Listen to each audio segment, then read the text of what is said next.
right, thank you. Hello? Oh, Ms. Williams? Yeah. Okay, this is Mr. Kamal. How are you doing?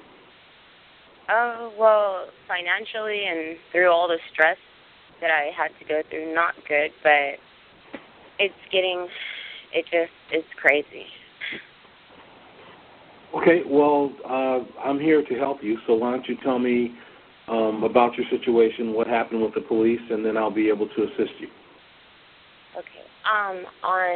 Well, I don't know where to start because I had moved to Okay, well, Missouri.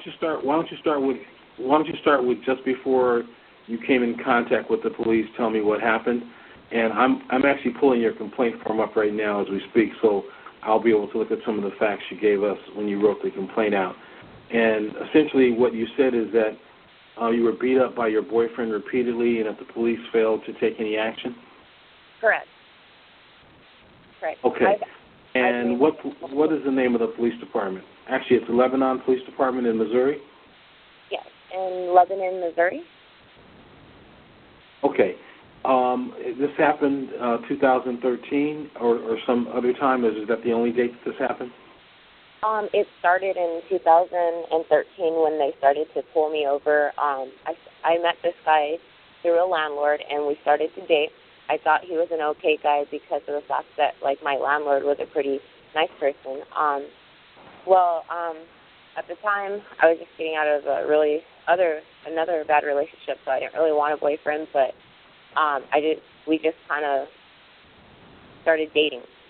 And anyways, so it took 6 months before the abuse started to happen, and at first, when he first did it, I just kind of, brushed it off, like, oh, maybe it was something I did or something, because I'm disabled and I don't really understand a lot of things.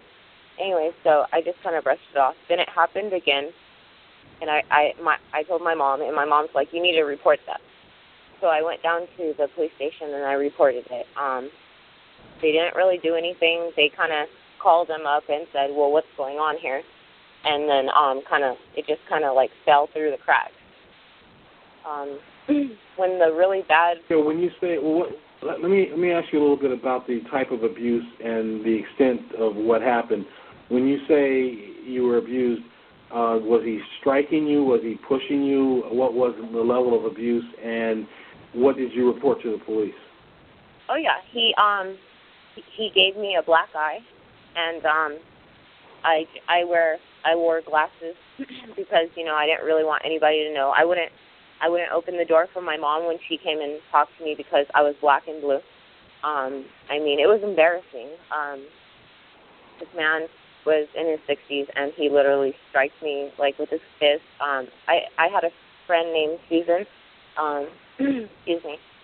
It's emotional for me to talk about. But anyways, I had a friend named Susan, and she literally had to kick down the back door.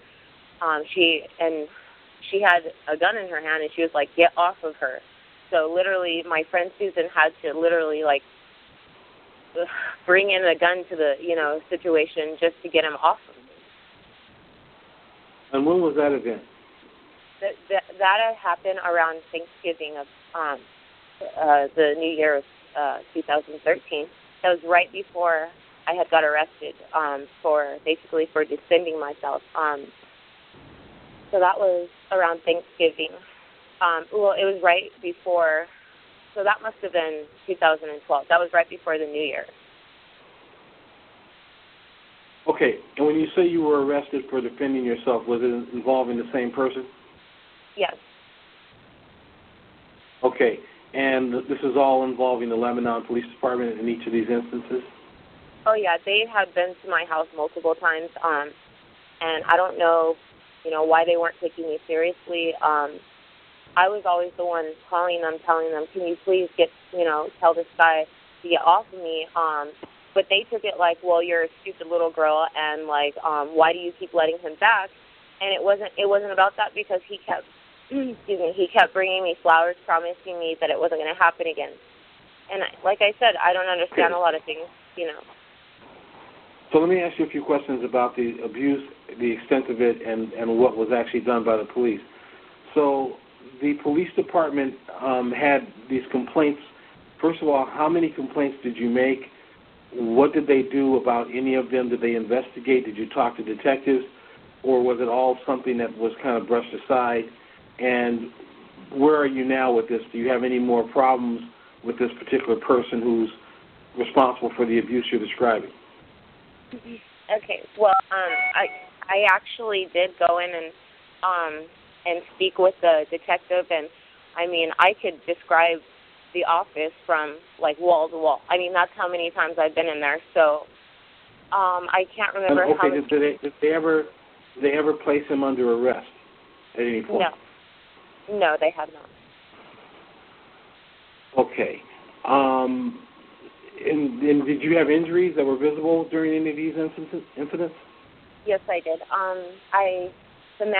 My ex-boyfriend, Kenneth Payne, had put me in the hospital 3 times, and there's hospital records. I actually have a couple with me now, but anyway, so there is hospital records of how he dislocated my knee, my left knee, my arm, and I believe one time when I went into the detective's office, they actually sat down and took photographs of my eye. So I can't remember exactly which ones they took pictures of. It was just like everything was happening so fast. But yes, they actually did take pictures and stuff like that, as far as I remember. Okay, and Lebanon police officers did they have a domestic violence unit, or just general detectives did that?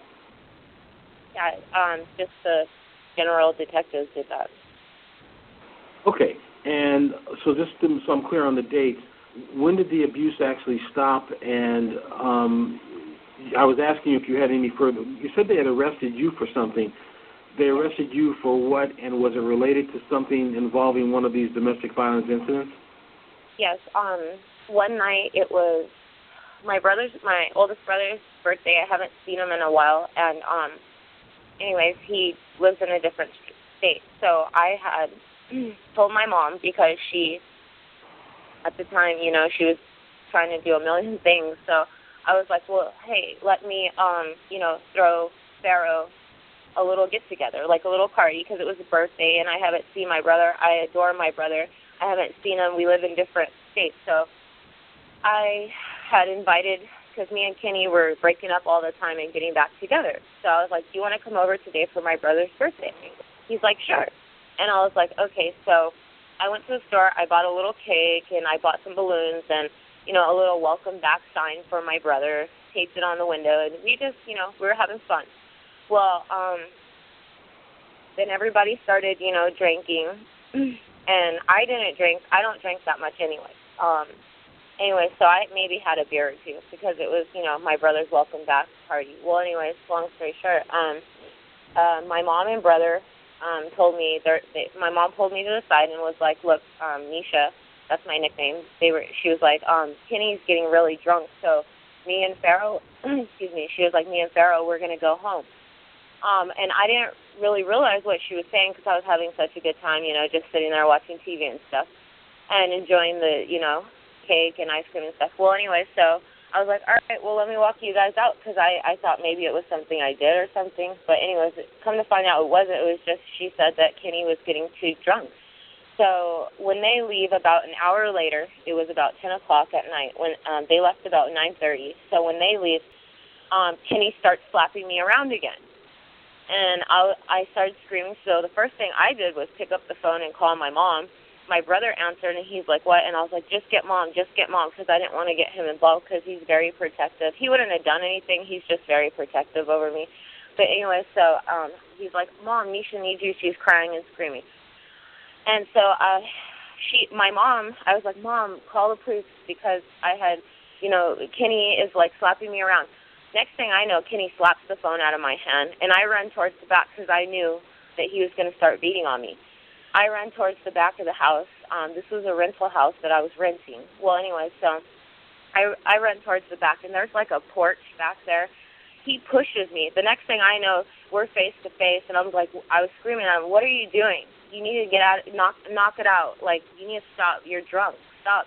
The next thing I know, he pushes me off the balcony, and my leg is like dislocated. I couldn't even walk or anything. I'm screaming for the neighbor across the street to call the police, because all I know is the guy my boyfriend just pushed me, and maybe he's going to try to, like, kill me this time. And so I swear I thought that. And so anyways, I was fearing for my life. So I screamed, and the neighbor called the police, and I crawled through the mud in the backyard from the back to the side to the front. And then the next thing I know, they're arresting me for abusing him, saying that I hit him with the cell phone. And financially, this is like, it's cost me way over $10,000. My attorney turned on me. He told me that I should take a probation deal that I totally misunderstood, because I've never been in trouble like that. Never been in major trouble, nothing like that. Maybe a ticket or two, but never been on probation in my life.